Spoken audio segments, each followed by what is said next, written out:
Ken, halo. Ken daw ya, Ken M. Kuan sana. May surprise. Arjo. Hala na, ano kaya ampaw? Thank you, dog. Wow. Thank you, dog. Salamat. Thank you for coming, ha? Thank you for your... Thank you kayo dog sa gifts of life. Sa ito, ito ka na yung ampaw. Ano sa inyo? Tumura lang. Charot. Thank you.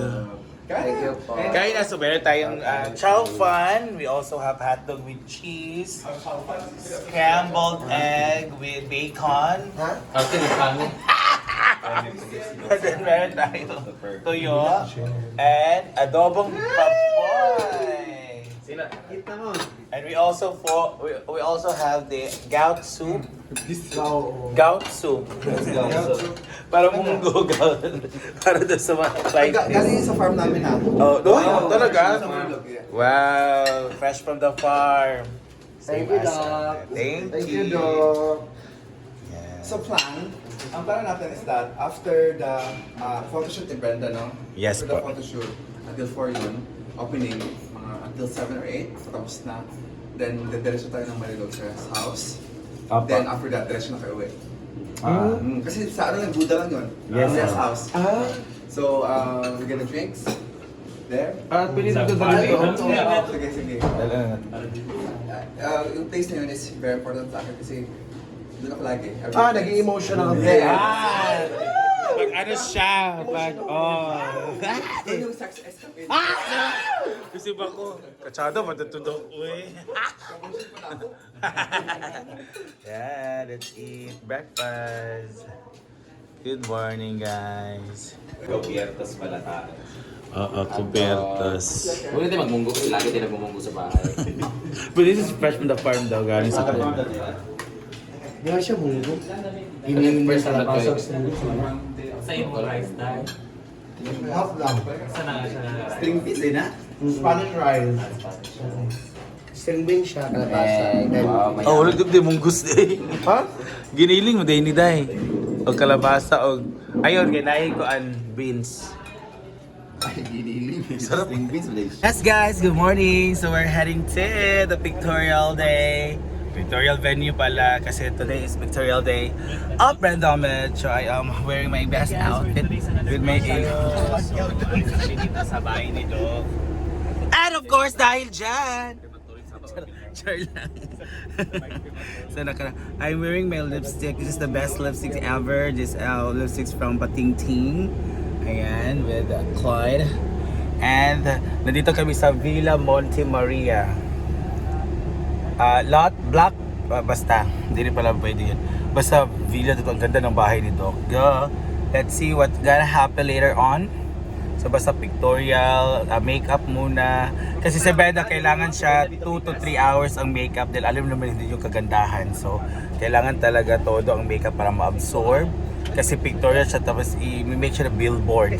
So after pictorials, tsaka na yung mga after pag makeup, tsaka na mga pictorials kahit saang part ng asa si Brenda gisakay na to? Sa to na ta? Wala si Doc na. No, we ha? Guys, papasok na kami sa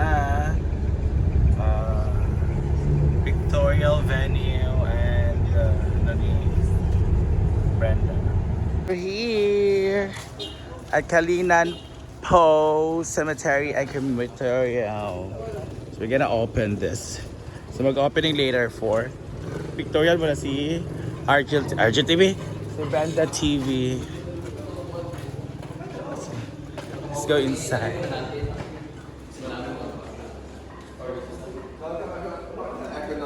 Mayang buntag kayo tanan, this is Brenda Mays at andito ako ngayon sa Davao dahil andito ako ngayon sa Kalinan Post Cemetery and Pet Crematorium. Yes, you heard it right. This is cemetery and crematorium po. So lang inyong mga alaga dito, guys.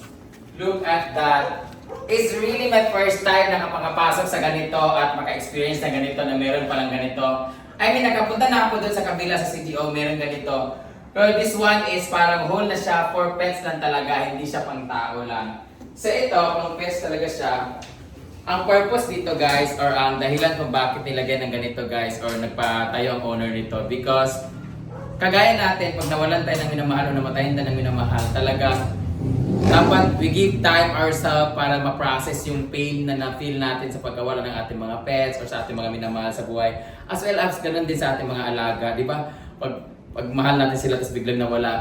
Minsan nga para sa akin, ako never akong umiyak sa aking boyfriend nung naghiwalay kami. Pero feeling ko pag namatayan ako ng alaga, because alam niyo naman I have like 15 to 20 pets talaga, mga alaga. So if ever man may mangyari sa kanila mamatay like si Chuchay or si Mumay, parang hindi ko alam kung paano tatanggapin agad-agad. It's a long process kasi mamimiss ko talaga yung pag natulog, andyan sila katabi pag katulog, tapos pagising, tapos pag umalis ka, pagbalik may haharap sa'yo, sasalubong sa'yo. So masakit talaga siya, lalo na yung namatay yung si Snow, 1 month pa lang siya, talagang iyak talaga ako noon, tapos si Bruno, masakit talaga siya, lalo na pag napamahal sa'yo. So ito, ginawa to, yung purpose dito is para mas magbigyan ng time ng pagluluksa yung nagmamay-ari ng alaga na nawala. So dito sa chapel na to, pwede niyo siyang gawan ng wake dito, tapos for few hours lang siya, tapos bago siya i-cremate. Ngayon, papuntahin natin later ang cremation, tapos meron din silang cemetery sa likod. So, lilibutin muna natin tong buong area kung saan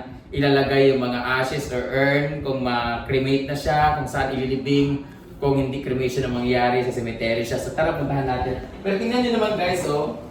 Ang cute, diba? Saan ka makita, no?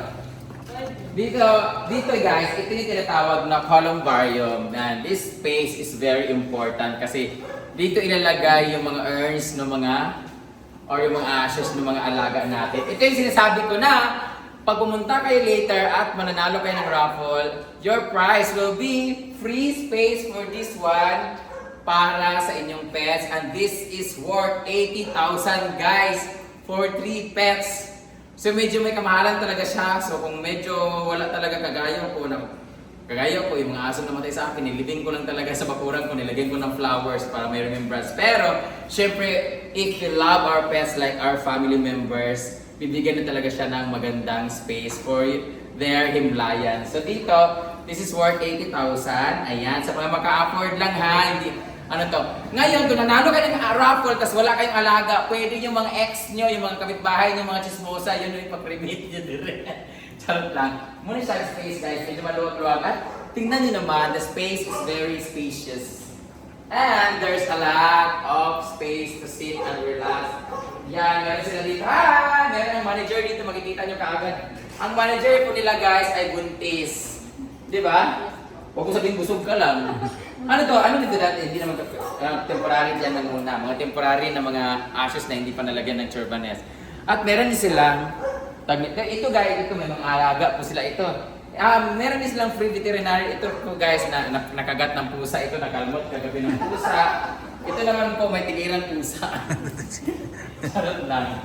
Meron pa rin sila dito sa space na to dito. Ayan. Napakalawak po guys. And this one is the VIP room na kung saan medyo higher yung cost or price ng columbarium dito guys, because this is VIP with aircon at konti lang yung tao na pwede magstay dito. Pwede ka rin magpa-manicure, pedicure o napaputs pa habang binibisita mo yung iyong alaga dito. VIP siya guys, so it's like parang salon guys. Parang salon siya guys, so habang ito yung columbarium dito, medyo may kamahalan siya. Mag-inquire na lang kayo sa kanilang page kung magkano to dito. So, ang ganda kasi malay na dito na kayo makahanap ng friends ninyo na parang pet lovers din. Kasi very VIP talaga siya, very close, may aircon at ang ganda ng upuan niya. Ayan. Bisitahin naman natin dito. May CR din sila dito guys. Meron din sila dito lababo, pwede kayo mag-bring ng food dito. Pwede kayo magluto. At meron silang, wow! Ang CR nila ay gawa ni Ariana Grande. I'm gonna sweep from the chandelier. Hindi naman si Ariana nun, si Sia ba yun? Babae at lalaki ba to? Bayot, may mga chandelier yung kanilang CR. Social talaga may-ari nito guys. So dito naman tayo sa, Dog, chinelas ko Bella. Dito naman tayo sa, pwede ba ipakita yung ano? Pwede ipakita yung ano yung columbarium mismo, no? Ay, yung crematorium. Ay, kung saan siya, chinilas na. Dito is sinusunog yung ano. Dito sinusunog yung mismong pets natin. Tapos after that, ilalagay sila sa urn. Papasok dun sa loob.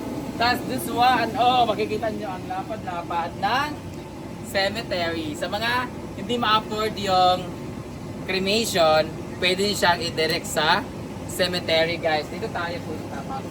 Thank you. Bulaklak na siya gahapon. Wala pa ba niyo? Pag sure. Oh, dito tayo, guys. Ito yung cemetery. Pupunta tayo ngayon doon sa may parang grotto.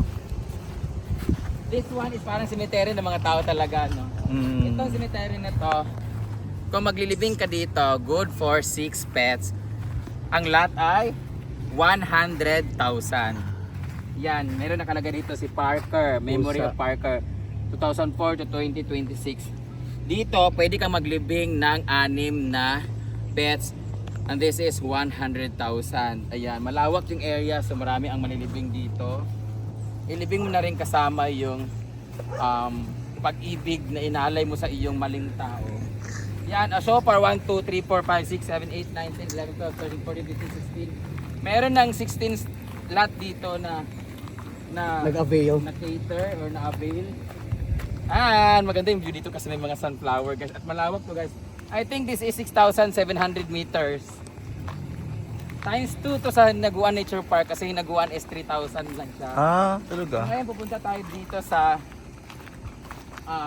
para siyang grotto. Kulbaan ko nanay, nagparamdam. Si nanay. Yato. Apos ko Guys, sino ang makakahula kung anong saint ang nandito? Magbibigay ako ng 500 pesos kung sino makakahula. Comment down, anong saint ito? Ral, Central. Saint para sa animal saint, patron saint, patron saint ng animal. Ang galing, no, kasi kahapon pa nila kinabit to, guys, nagka-landscape pa rin sila hanggang ngayon pa rin sila nagpapasimento doon. Kahapon pa lang ito nila, guys. Ganda. Ang ganda, no? Sana ganito din paggagawa sa bahay. Ang galing nyo. Ayan. Aviso las que fueren hendes de peste o emplonorem el favor de Roque Alcorazar. Yapil din siya sa meaning ana, sa meaning ana. Yapil niya sa comment section. Oh, anong pangalan yan? Aviso, ibig sabihin ay babala or Abyss, magbigay ng warning. aviso or information. Ayan, tama ba? Ayan, this is Saint Francis of Assisi, ang patron saint of animals like me, like you, like everybody else who loves animals. So sa lahat ng mga nanood ngayon, guys, kung gusto nyo pong bigyan ng maayos at magandang himlayan ng inyong mga anak or mga alaga, come here at Kalinan Post Cemetery and Crematorium Chapel, na saan they will cater everything. Sila, actually si Judesa na kuanan niya dito, nagpa-cremate sa dito ng kanyang pusa. So sa mga gustong bigyan ng maayos na himlayan ng kanilang mga alaga, bisita lang kayo sa kanilang page or dito mismo sa kanilang physical cemetery. So punta lang po kayo dito, and sa lahat ng mga pupunta ngayon, meron kayong entry for raffle para sa inyong free columbarium space. So thank you so much. This is Brent Dames and see you mga pet lovers!